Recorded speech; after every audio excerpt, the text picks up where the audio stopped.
Good morning everyone. In this video, we are going to cover the current affairs. Today is Air Force Day. That is 8th of October is celebrated as Air Force Day in our country. So now for mobile optimized ebooks, you can install GKToday Academy app. For regular updates, you can join our Telegram channel. And we have started a new channel, Civils Academy. You can subscribe to it if you find it relevant. The link is given in the description box. Now let's start. So the first question is, the Global Symposium India PV Edge 2020 is organized by which union ministry? So this was organized by Ministry of New and Renewable Energy in collaboration with Niti Aayog and Invest India. PV stands for photovoltaic. So it is related to the solar manufacturing. And this event was organized for promoting the new technologies in the field of solar manufacturing. Now, this Invest India is the official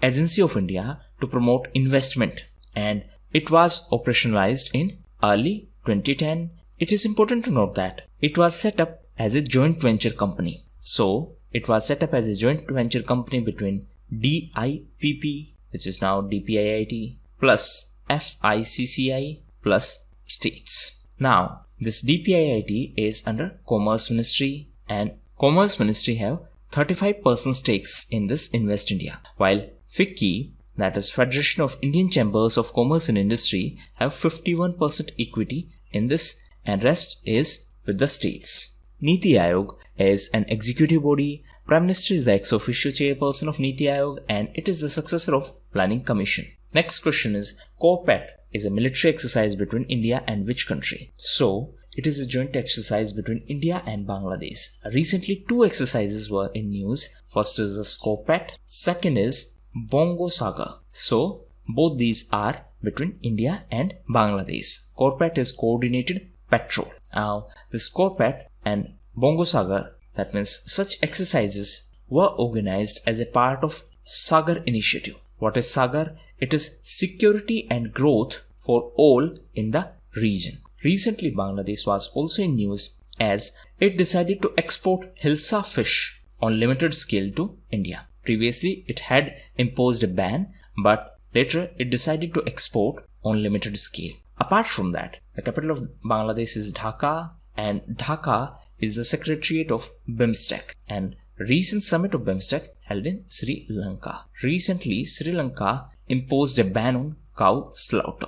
Bangladesh was also in news as it is going to be the host of 36th Regional Conference for Asia and Pacific, and this is related to FAO, that is Food and Agriculture Organization. Headquarters is in Rome. So the 36th conference is going to be in Bangladesh, and recently 35th conference of FAO held in Bhutan. Next question is, which fintech company launched its own mini app store? So this company is Paytm. It has launched its own mini app store. It is important to note that recently the app of Paytm was blocked by Google Play Store on the grounds of violation of policies. Recently, Paytm was also in news as Paytm First Games appointed Sachin Tendulkar as the brand ambassador.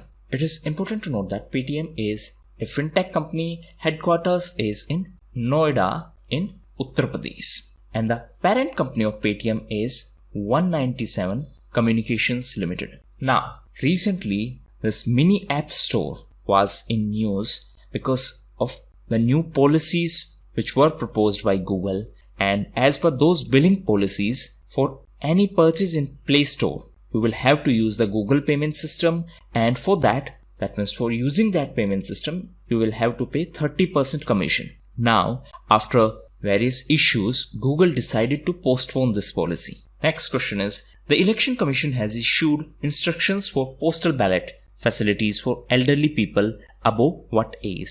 So now, Election Commission has recently issued new instructions for postal ballot for those who are above 80 years of age and people with disabilities. Now, what exactly is postal ballot? In postal ballot, the voter receive a ballot. What exactly is a ballot? In simplest term, it is a paper which will have the name of candidates A, B, C, D, E. So these are candidates in your constituency who are contesting elections. So you will get a paper like this. Then you will select your candidate. You can select say C or any candidate of your choice, then you are going to send this paper back to the electoral officer of your constituency.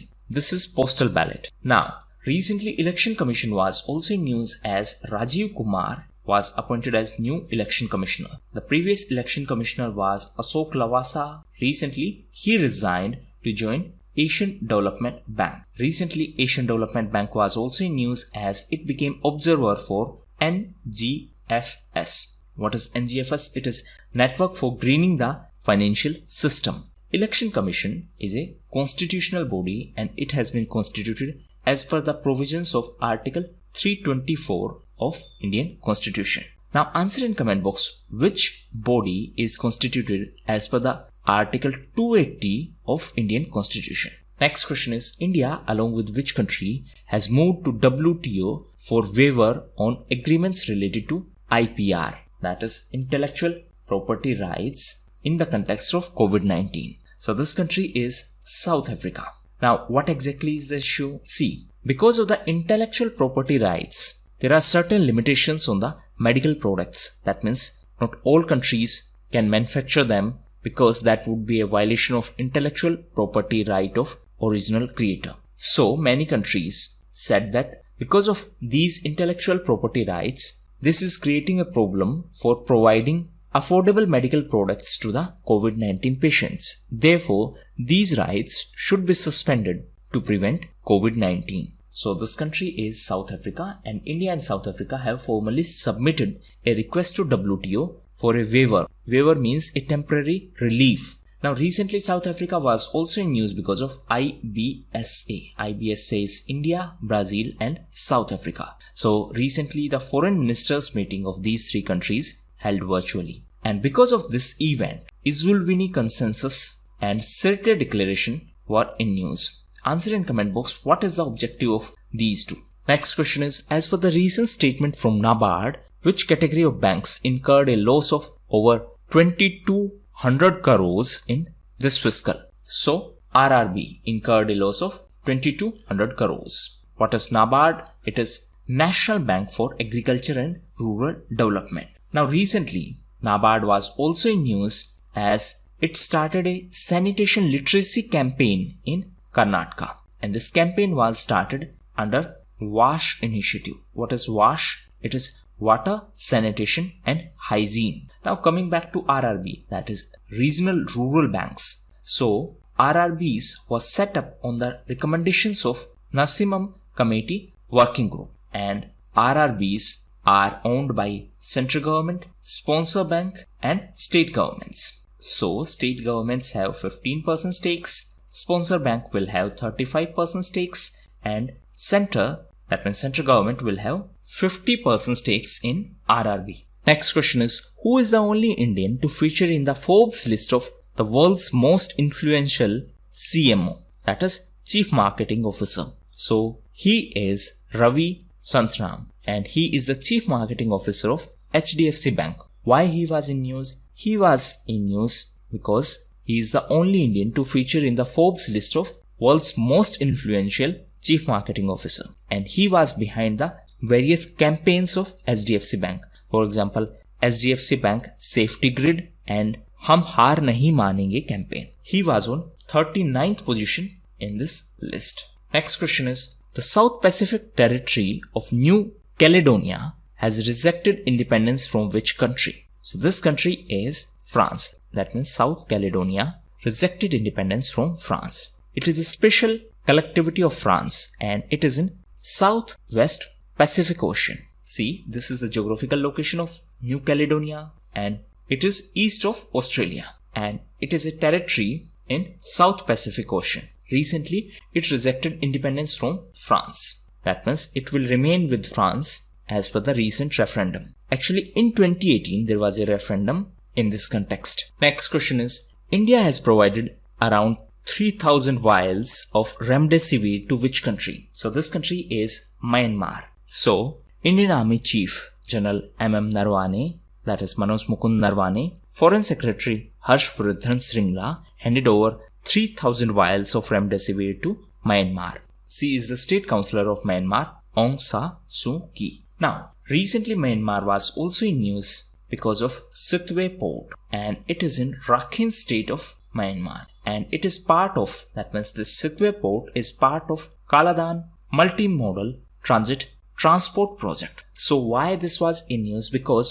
India and Myanmar are working together for the Sitwe port. Myanmar was also in news as recently India announced debt service relief to Myanmar under G20 debt service suspension initiative. So India provided relief to Myanmar under this initiative. G20 was also in news because of various other G20 was in news as Saudi Arabia is the current president of G20 for this year. Next year, Italy will host G20 summit, and in 2022, India will host G20 summit. Next question is, the 2020 Nobel Prize for Physiology or Medicine has been awarded for the work on which virus? So this has been awarded for work in the field of hepatitis C virus, and it has been given to 3 personalities. These are Harvey J. Elter, Michael Houghton, and Charles M. Rice. So this was related to Nobel Prize in Physiology or Medicine. In chemistry, the Nobel Prize was given to Emmanuel Charpentier and Jennifer Doudna, and they were selected for the Nobel Prize in Chemistry for the development of a method for genome editing. And in physics, it was given to 3 personalities. It was given to Roger Penrose for discovery that black hole formation is robust prediction of general theory of relativity, and he shared this Nobel Prize in Physics with Renard Gengel and Andrea Genge for the discovery of a supermassive compact object at the center of our galaxy. Now please take the screenshot of these so that you can revise them later. Next question is, which company became the second Indian firm to attain market capitalization of 10 lakh crore? So this is TCS, that is Tata Consultancy Services, and it became the second Indian firm after Reliance to attain this achievement. Next question is, what is the theme of 66th Wildlife Week celebrated during the first week of October? So the theme was Roar, that is Roar and Revive, means exploring human-animal relationships. On the occasion of this, the Environment Minister also presented Prani Mitra Award. Now for the wildlife protection, we have Wildlife Institute of India, and it is under Ministry of Environment, Forest and Climate Change. The headquarters is in Dehradun. So the first week of October is celebrated as Wildlife Week. Apart from that, 8th of October is celebrated as Indian Air Force Day. 7th of October is celebrated as Cotton Day. And this year, 5th of October was celebrated as World Habitat Day. Actually, it is celebrated on first Monday of October. So this year it was on 5th. 5th of October is also celebrated as Teachers Day. 2nd of October was celebrated as Gandhi Jayanti. It was the birth anniversary of our former Prime Minister Lal Bahadur Shastri as well. 2nd of October is celebrated as International Day of Non-Violence. And 1st of October was celebrated as International Day of Older Persons. So these were the most important questions. Now we are going to cover important news. Feel free to skip it if you do not like the format. So MPC was in news. MPC is Monetary Policy Committee. It is a committee of 6 members, out of which 3 are appointed by government and 3 are from RBI. Recently, these 3 were appointed by the government. And for the appointment, there was a search cum selection committee. And this committee was headed by Tarun Bajaj, that is by the Economic Affairs Secretary. So 3 personalities were selected for this, and these 3 are Ashima Goel, Jayant R. Verma and Shashank Bide. So these 3 were selected to be the member of Monetary Policy Committee, and they will have tenure of 4 years. Now please remember that the members which are appointed by the government are not eligible for reappointment. That means these members cannot be reappointed in this Monetary Policy Committee. So they will have tenure of 4 years. This Monetary Policy Committee is headed by RBI Governor. Next is Shyamji Krishna Verma. So recently he was in news as Prime Minister paid tribute to Shyamji Krishna Verma on his birth anniversary. So he was a well-known freedom fighter and he had set up India House in London. Next is Najib Tarakai. So he was a cricketer from Afghanistan and he passed away recently. Apart from him, recently Vishal Anand passed away. He was a Bollywood actor. In addition to him, Anil Devgan passed away. He was Bollywood director. Apart from him, Justice A.S. Dave passed away. Justice A.S. Dave was the acting Chief Justice of Gujarat High Court. Next is Sofia Vergara. So as per the Forbes list, she is the highest paid actress in the world. So in the category of actress, she is the highest paid. In the category of male actors, Dwayne Johnson is the highest paid. From Indian side, only Akshay Kumar was mentioned in this list. Next is related to Chhattisgarh. So Chhattisgarh was in news because of two events. First is Corona